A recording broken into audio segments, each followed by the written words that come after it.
साबले साहब, ये अनुसूचित जनजाति को महामंडलेश्वर बनाया, ये भारतीय इतिहास में कितनी महत्वपूर्ण घटना आपके हिसाब से? ये भारतीय इतिहास में सबसे क्रांतिकारी दिन है। डॉक्टर बाबा साहब अम्बेडकर जी ने सिर्फ नासिक के कालाराम मंदिर में प्रभु रामचंद्र का दर्शन मांगा था, दर्शन लेने की इजाजत मांगी थी। जातिवादी लोगों ने दर्शन नहीं लेने दिया और ये आंदोलन 5 साल नासिक में चला है। ये पूरा आंदोलन बहुत आसान है और बहुत आसानी से हो जाए, क्यों इसमें 80 साल लग गए? भाई साहब, उच्च नीच भेदभाव मेंटेन करने की ये बहुत गलत है और इसी के आधार पर उच्च नीच भेदभाव किया जाता है। इसलिए ये बहुत कठिन काम था, लेकिन आपकी काबिलियत, आपकी कमिटमेंट, आपका पैशन, आपके रिलेशंस, इसके कारण ये आज का इतिहास में स्वर्ण अक्षर से लिखने वाला ये हिस्टोरिक कार्यक्रम हुआ है। अनुसूचित जाति जनजाति के साधु संतों को महामंडलेश्वर बनाना 5000 सालों के इतिहास में बहुत बड़ी क्रांतिकारी घटना है। साबले साहब, महामंडलेश्वर जैसा आपको मालूम है सनातन धर्म का सर्वोच्च पद है शंकराचार्य के बाद। सारे समाज के सामने सनातन धर्म के सारे बड़े पुरोहिता, ऑल इंडिया अखाड़ा परिषद के chairman, all India Akhara Parishad के जनरल सेक्रेटरी, स्वामीनारायण महाराज के सब बड़े लोग यहाँ इकट्ठा हुए और सबने उसको परिवार की तरह सेलिब्रेट किया। अब आप समाज से आपकी और क्या अपेक्षा है कि जिससे अगले 5 साल में 150 करोड़ हिंदू और सनातनी एक थाली में खाना खाएं, एक तरीके से सोचें? इस देश की संस्कृति इतनी महान है। सनातन यानी शाश्वत, सनातन यानी कि सत्य, और सत्य और शाश्वत यही है कि हम सब एक है। और मानवतावाद से देखा जाए तो भगवान बुद्ध ने, महात्मा बसवेश्वर ने और चक्रधर स्वामी ने भी कहा था कि हम सब एक है, और यही बात उन्होंने कही थी। लेकिन उसके बावजूद भी समाज में उच्च नीच भाव होता रहा है और इसके कारण दलितों के मन में असुरक्षितता भाव पैदा हुआ था। लेकिन जो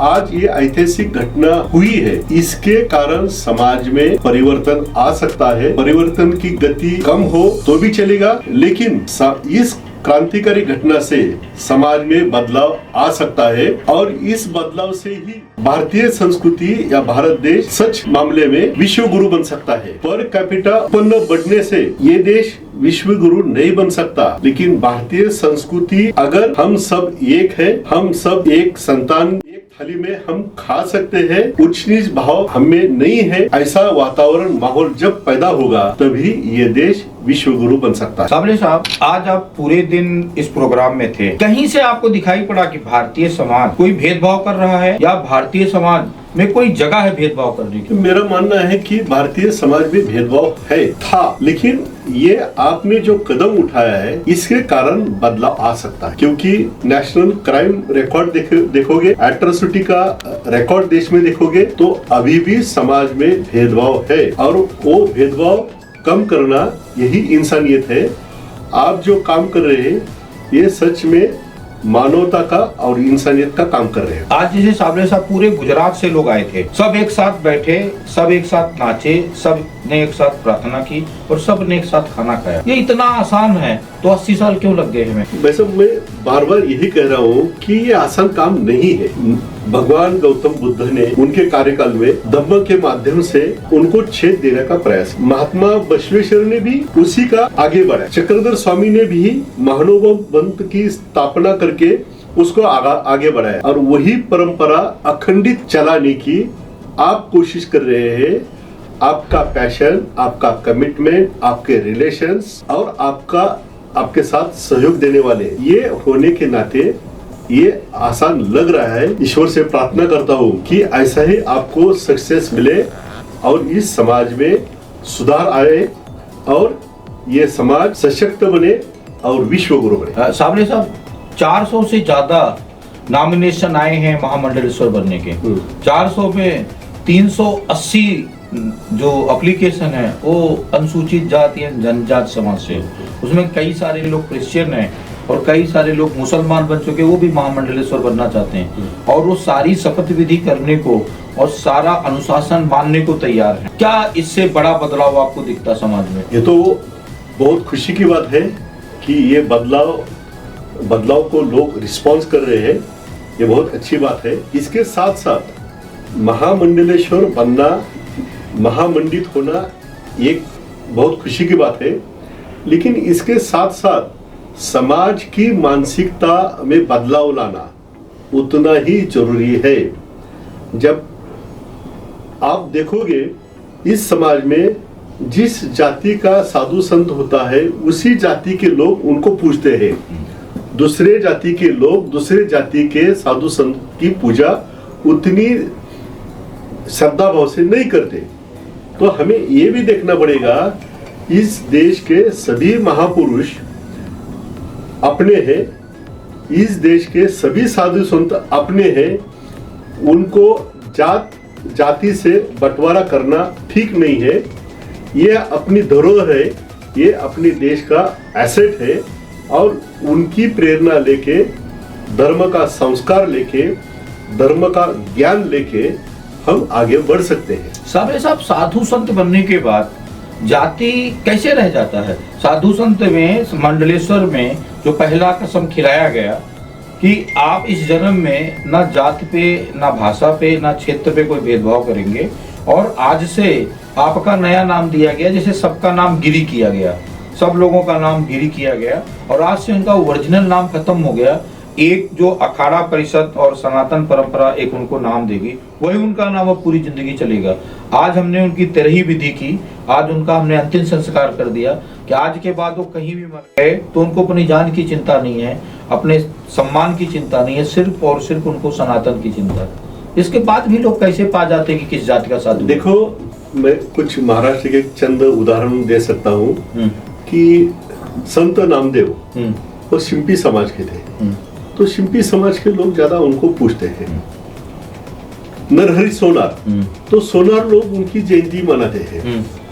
सावता माली वो माली समाज के, तो सिर्फ माली लोग ही उनकी पूजा करते हैं, ये करते हैं, जयंती पुण्यतिथि मनाते हैं। अच्छा। तो समाज की मानसिकता है कि हम अपना समाज का कोई संत है तो उनके सामने श्रद्धा रख के उनके साथ जात के साथ वो जुड़ते हैं। तो ये मानसिकता सालों सालों से है।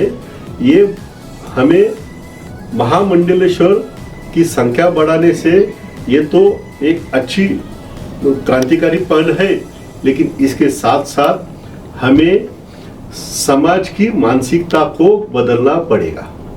थैंक यू साबले साहब। ये मिशन शुरू किया गया साबले साहब, और मेरे को पूरी उम्मीद है अगले 3 साल में ये मिशन सिर्फ समाज में दोस्ती भाईचारा नहीं बढ़ाएगा, इसके अलावा जो अनुसूचित जनजाति एक्चुअली इतिहास में क्राफ्टमैनशिप है, शिल्पी है, उद्योगपति थे, वो वापस भारत को इनके जरिए वो गरिमा वापस मिलेगी। क्योंकि अगर आप इतिहास में देखेंगे तो यही शिल्पी थे, यही क्राफ्टमैनशिप थी। इनको यवनों ने, मुगलों ने, अंग्रेजों ने दूर जंगलों में, दूर गांवों में भेज दिया, जिससे इनकी संपदा को, जिससे इनके क्राफ्टमैनशिप को हथियाया जा सके और इंडस्ट्रियलाइजेशन में उसका उपयोग किया जा सके। बट 70 साल 80 साल हो गए आपके स्वतंत्रता के, आप जानते हुए भी उनकी वो क्राफ्टमैनशिप को वापस नहीं लाए। आज आपने प्रोग्राम में देखा, उसमें 130 लोगों ने अपने को क्राफ्टमैनशिप में भी रजिस्टर्ड किया। तो ये सिर्फ मतलब समाज का, धर्म का सोच नहीं है, इसके साथ व्यापार और इसके साथ रोजगार भी जुड़ा हुआ। इसीलिए मुझे को बहुत जल्दी कामयाबी मिली। यही देखो कि you can donate I, you can donate vision. तो ये विजन आपके पास है। काल के साथ, दुनिया के डेवलपमेंट के स्पीड के साथ अगर आप रहोगे तो आप विकास कर सकते हैं, दुनिया के साथ आगे बढ़ सकते हो। अगर आप वही केवल धर्म की बात करते रहेंगे लेकिन उनके उद्योग, उनके कौशल्य और उनके ज्ञान की बात नहीं करोगे तो आपके इस पहल को ज्यादा गति या स्पीड नहीं मिलेगा। लेकिन आप समाज के साथ भी हो, काल के साथ भी हो, डेवलपमेंट के साथ भी हो, इसलिए आपको ज्यादा रिस्पांस मिल रहा है।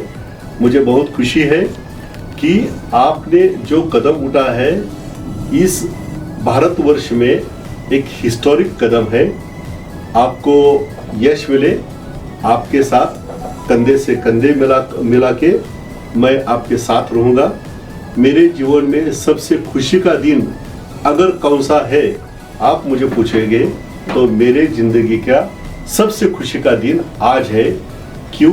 कि जिस दलित समाज को भेदभाव के कारण उसी दलित समाज के संतों को महामंडित करने का प्रयास, महामंडलेश्वर बनाने का जो प्रयास जो आपने किया है, डॉक्टर बाबा साहब अम्बेडकर जी का विचार को आगे ले जाने का इससे बड़ा कोई उदाहरण नहीं हो सकता। इसलिए मैं आपको धन्यवाद देता हूँ, साधुवाद देता हूँ।